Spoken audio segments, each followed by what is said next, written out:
Touching base with Pat van Heerden, who is the channel head at SABC3, as we unpack the relaunch and fresh look that SABC3 is taking on. Now, Pat, finally, we've touched base with the local content. We've seen what the people are bringing in from overseas in terms of international content. So as we wrap up the whole conversation, we were speaking also about the fact that streaming and on-demand content is something that every South African right now, especially those millennials, are plugged into. So what is SABC3 saying in response to this?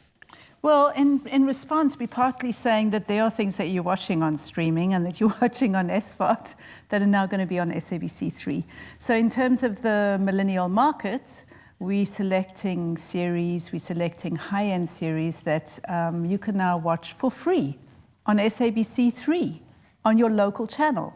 That is so amazing to me, because not only is it cutting down on just data costs and data expenses, something that a lot of us can't afford right now, quite practically speaking, you're just bringing our favorites to our favorite television channel. Exactly. Can I talk about some of them? Yes, please.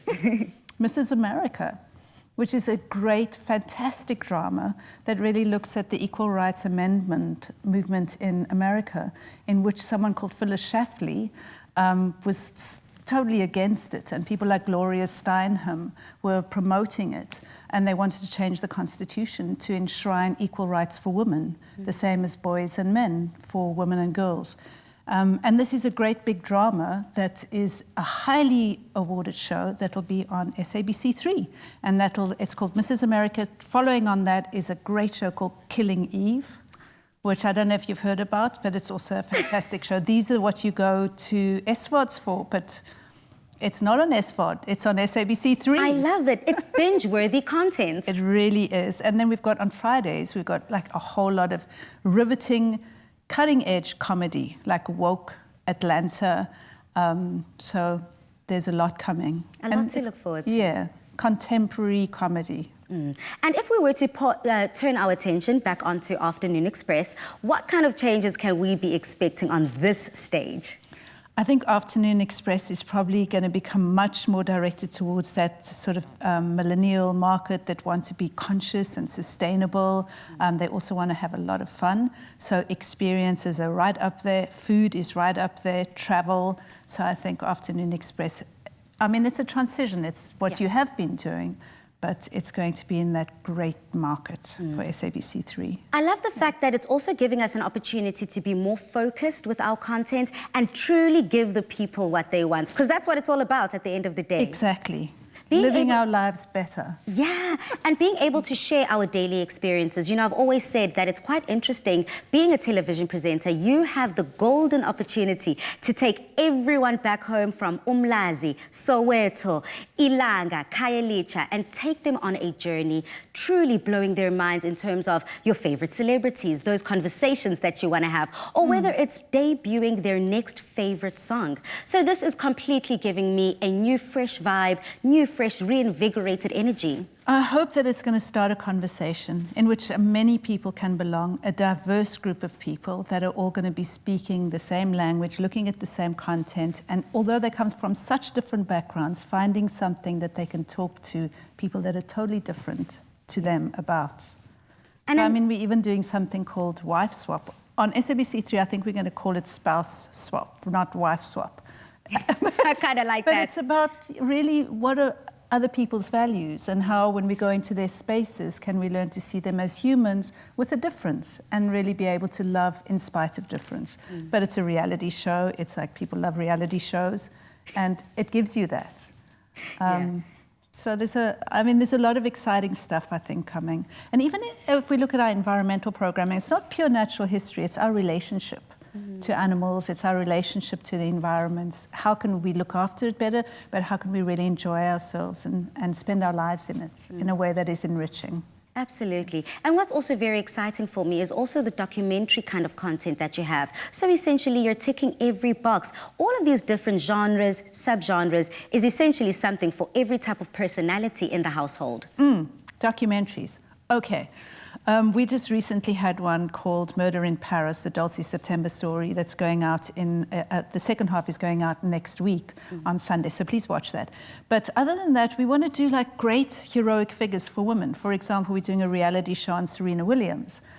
basically looking at her tennis career, but also looking at her pregnancy and her postpartum depression and how she sort of came back to center stage again and hit those shots that she does. So Serena Williams, then we've got a series called Enslaved that's led by Samuel Jackson that literally looks at the history of slavery, but with new unfolding evidence. They go deep sea diving, looking at ships. I think it's a really great series. You know, so and the natural history ones, one of them is Leonardo DiCaprio, and he goes on a journey in which he unfolds climate change, because, you know, for many people, climate change is a boring topic, although we have to face it, because it's not a belief, it's a science. but he takes us on the journey, and because it's him, it's so much more accessible. Wow, very much looking forward to it. But it also seems like there's so many new offerings that you're going to be coming up on our television guide. Very excited. They really are. I mean, mostly, I think we want to have a conversation with citizens of the country. What is it that we want to watch? What do we want to talk about? And what's good for us? How can we be future fit in South Africa and plan for our future? And, you know, Pat, for all of us South Africans now who have got their pen and paper, their diaries ready, and they want to jot down when these changes are going to start coming into place so they can be sitting there front and center enjoying it. When can they start expecting to see all this happen? 5th of April, they state 1900, Orphans of a Nation, 1830, on the 5th of April, the Red Room, 6th of April at 1830, and then we haven't spoken about the Bay, which is like... Let's get into it. And the Bay is about this posh community. It's shot in LA, and it really is your Bold and Beautiful. It's that kind of show. Yeah. It's not it's not a serious landscape like Syria or Istanbul therapist office.